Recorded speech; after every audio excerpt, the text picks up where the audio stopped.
From the Library of Congress in Washington, D.C.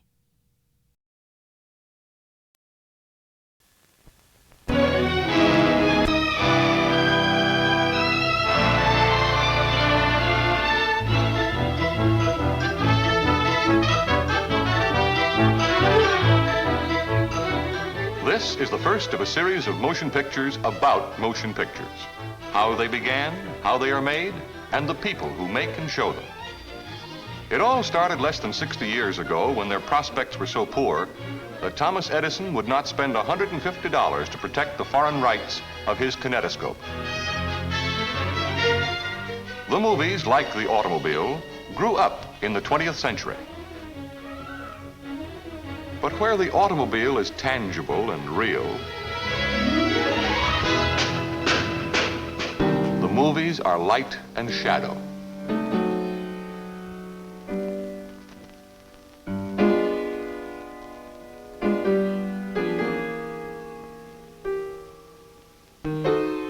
People first saw them in a penny arcade, where they appeared as a series of cards flipped in rapid succession to simulate motion.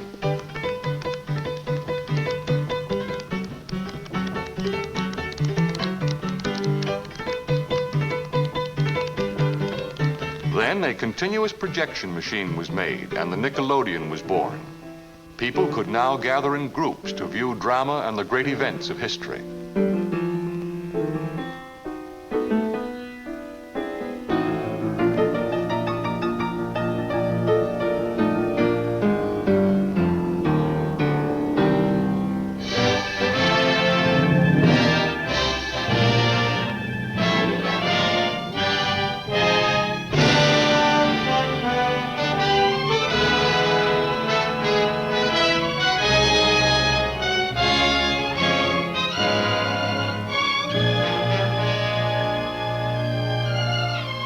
Early research imprisoned a man's voice on a cylinder of wax.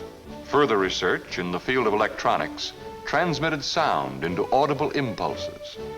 And then in 1927, pictures found their voice. My heartstrings are tangled around Alabama. Mammy, I'm coming. I hope I didn't make you wait. Mammy, I'm coming.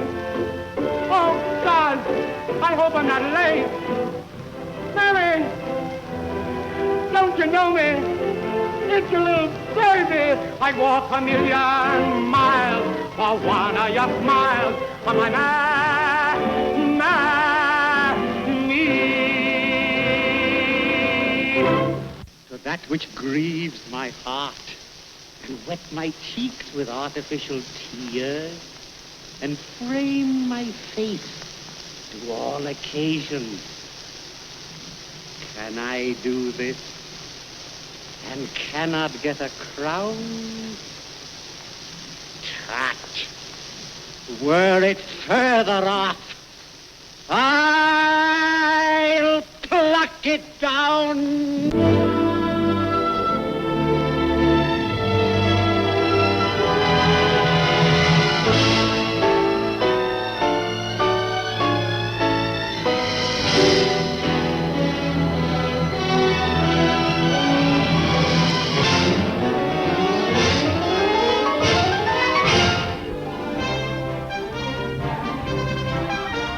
Today, 20 years later, the movies are played in more than 80,000 theaters throughout the world. People say it in 150 different languages and dialects, but it all means the same thing. Let's go to the movies. The greatest medium for entertainment the world has ever known. To most people, the movies in their theaters mean Hollywood. Hollywood, California, USA. The city that is not a city. Only a post office branch of Los Angeles, where 30,000 specialists working in 272 separate arts and crafts, sciences and trades make the movies, working as a team to put their ideas into pictures.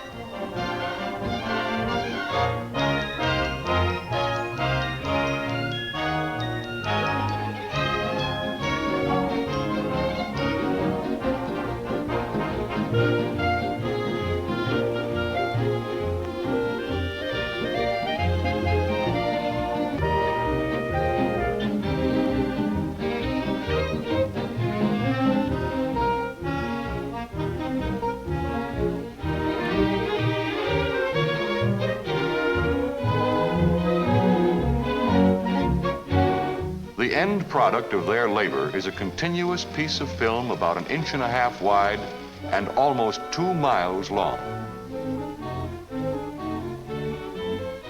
containing approximately 150,000 still pictures or frames.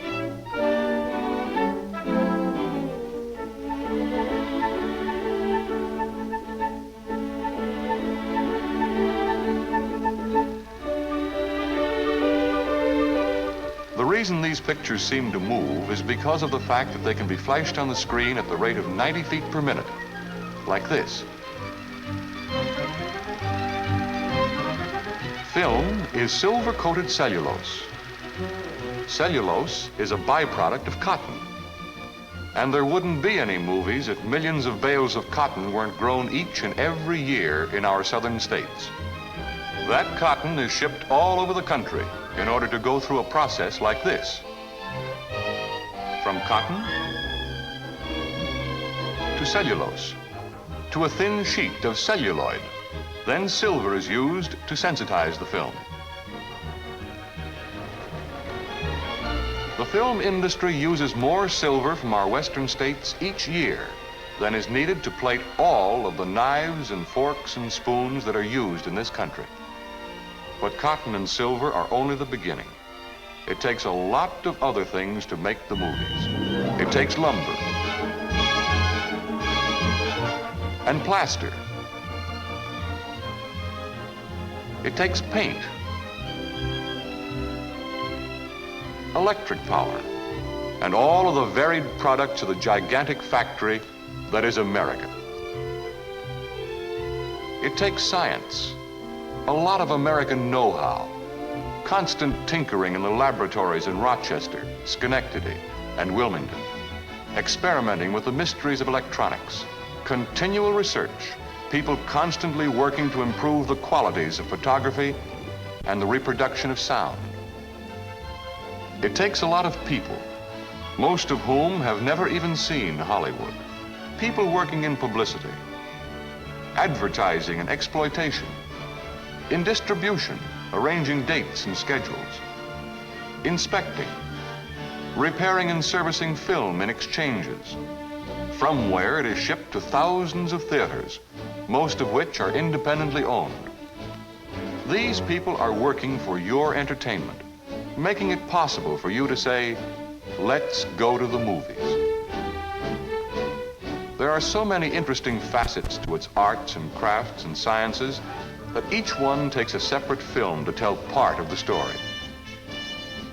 In succeeding films, we will tell you about the exhibitor, the distributor, the screenwriter, the producer, the art director, the director, the cameraman, the actor,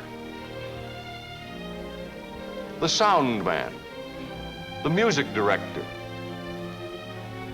the film editor, and all the other people who work in the motion picture industry, making it possible for you to say, let's go to the movies.